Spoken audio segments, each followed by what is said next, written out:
दोस्तों आज के इस वीडियो में हम आपको इंडोनेशिया के गांवों और देहातों की सैर करवाएंगे कि यहाँ पर मौजूद मुसलमान लोग अपनी जिंदगी कैसे बसर करते हैं। इन लोगों की मजहबी रस्मात, रवायात और कल्चर पर भी बात करेंगे। यहाँ के देहाती इलाकों में लोग शादियाँ कैसे करते हैं।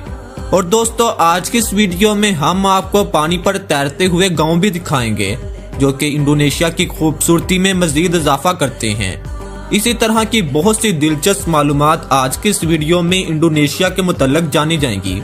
आज के वीडियो इंतहाई दिलचस्प है तो इसे एंड तक लाजमी वॉच करें। और मेरी तमाम नए आने वाले दोस्तों से गुजारिश है कि हमारे चैनल को भी सब्सक्राइब कर दें, ज़्यादा से ज़्यादा शेयर करें और लाइक करें ताकि हर एक इन्फॉर्मेटिव वीडियो आप तक पहुँचाई जा सके। दोस्तों इंडोनेशिया एशिया का इंतहाई खूबसूरत मुल्क है जो 17,000 से ज़्यादा छोटे बड़े जज़ायर पर मुश्तमिल है, जो कि इंडोनेशिया को दुनिया का सबसे बड़ा जजीरा नुमा मुल्क बनाते हैं। इंडोनेशिया कुल 277.5 मिलियन अफराद की आबादी पर मुश्तमिल है, जिनमें से 41% लोग इंडोनेशिया के दूर दराज और इंतहाई खूबसूरत देहाती इलाकों में रहाइश पजीर है। इंडोनेशिया में कुल 83,971 के करीब तमाम छोटे बड़े गाँव और देहात आबाद हैं, जहाँ पर लोग इंतहाई सादा, पुरसकून और खुशहाल जिंदगी बसर करते हैं। अगर इन देहाती लोगों के मजहब पर बात करें तो यहाँ पर मुख्तलिफ मज़ाहब के लोग आबाद हैं, जिनमें इस्लाम यहाँ सबसे ज्यादा है। इसके अलावा हिंदू, ईसाई और बुद्ध मत की कम्युनिटीज भी शामिल है। इंडोनेशिया के मुख्तलिफ इलाकों में बनाए जाने वाले इन खूबसूरत घरों को इंडोनेशियन जुबान में लंबा अदब या रम्मा गंदक कहा जाता है। यहाँ के ज्यादातर घर मिट्टी और बांस से बनाए जाते हैं और इन घरों में अमूमन 1 या 2 कमरे मौजूद होते हैं, जिनमें ज़रूरियात ज़िंदगी की तमाम अशिया इन लोगों के लिए होती है। दोस्तों घर बांस से इसलिए बनाए जाते हैं क्योंकि इंडोनेशिया में बांस की खेतीबाड़ी काफी बड़े और वसी पैमाने पर की जाती है। यहाँ हजारों एकड़ के हिसाब से बांस की खेतीबाड़ी की जाती है। अगर यहाँ की दूसरी रवायती फसलों पर बात करें तो इंडोनेशिया के इन दूर दराज देहाती इलाकों में चावल, गंदम, रबड़ और तंबाकू की खेतीबाड़ी भी काफी वसी इलाकों पर की जाती है। यहाँ के लोग आज भी वही पुराने और रवायती तौर तरीकों के मुताबिक ही खेतीबाड़ी करते हैं, जिनमें अक्सर हाथों से बीज बोना, फसलें तैयार करने के लिए जानवरों का इस्तेमाल करना और पानी देने के लिए कच्ची नहरों का इस्तेमाल करना शामिल है। इसके अलावा सब्जियों में ये लोग आलू, प्याज, टमाटर, बंद गोभी और दूसरी तमाम रवायती फसलों की भी काश्तकारी करते हैं। और दोस्तों आपको बताते चले कि इंडोनेशिया में सबसे ज्यादा चाय की पैदावार की जाती है।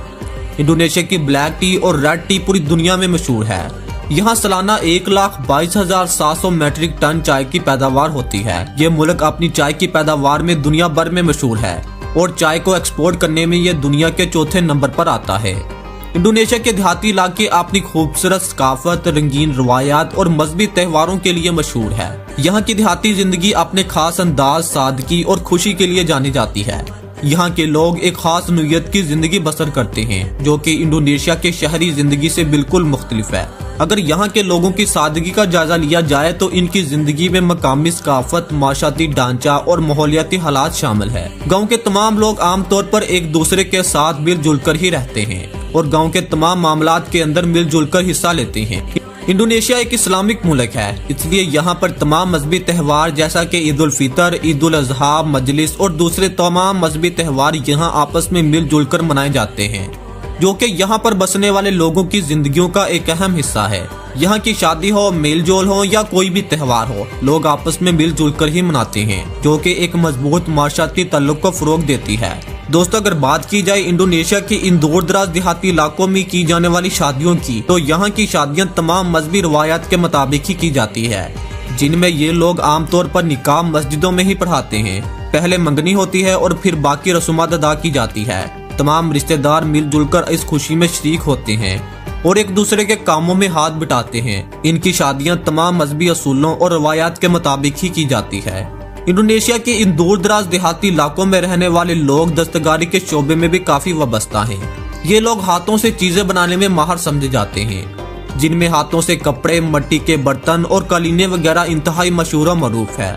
यहाँ के लोग इन कामों में अच्छी खासी महारत हासिल रखते हैं। इन देहाती इलाकों में हफ्तावार बाजार भी लगते हैं, जिनमें ये लोग हाथों से बनाई हुई अशिया की खरीदो फरोख्त करते हुए नजर आते हैं। इंडोनेशिया के कुछ देहाती इलाकों में अब भी बार्टर सिस्टम मौजूद है। दोस्तों आप में से बहुत से लोग शायद इसका नाम सुनकर हैरान होंगे, जो लोग नहीं जानते इनको बताते चले कि बार्टर सिस्टम दरअसल ये हजारों साल पुराना एक रवायती चीजों का लेन देन है, जिसमें लोग कोई भी चीज देकर चीज लेते हैं। जैसा कि गंदम देकर चावल लेना, कपड़े देकर गंदम लेने को बार्टर सिस्टम कहते हैं। ये इंतहाई कदीम है, लेकिन इंडोनेशिया के कुछ देहाती इलाकों में आज भी राज है। मुर्गियों की फाइटिंग।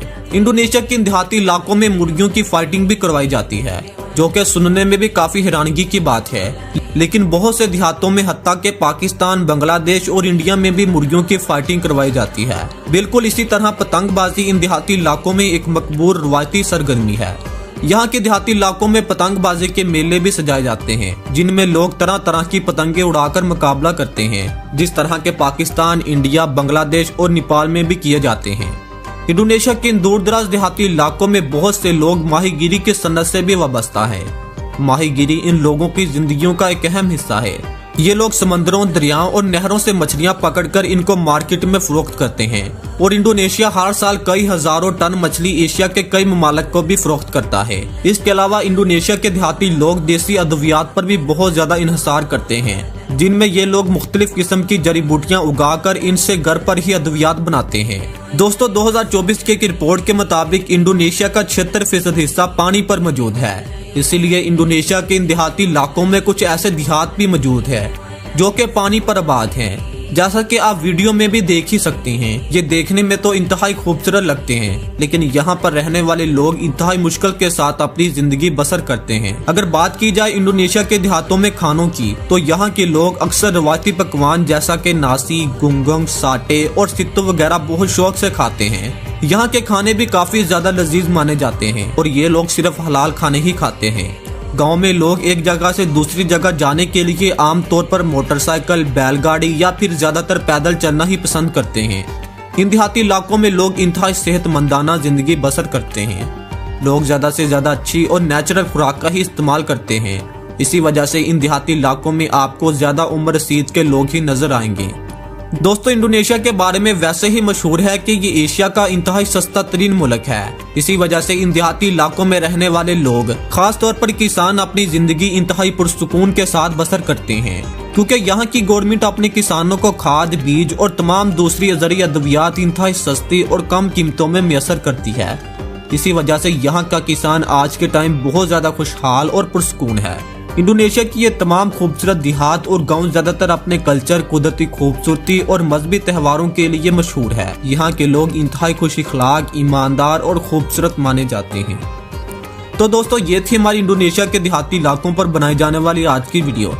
अगर वीडियो पसंद आई हो तो वीडियो को लाइक और चैनल को भी सब्सक्राइब कर दें। मिलते हैं एक नई वीडियो के साथ। अपना बहुत सा ख्याल रखें।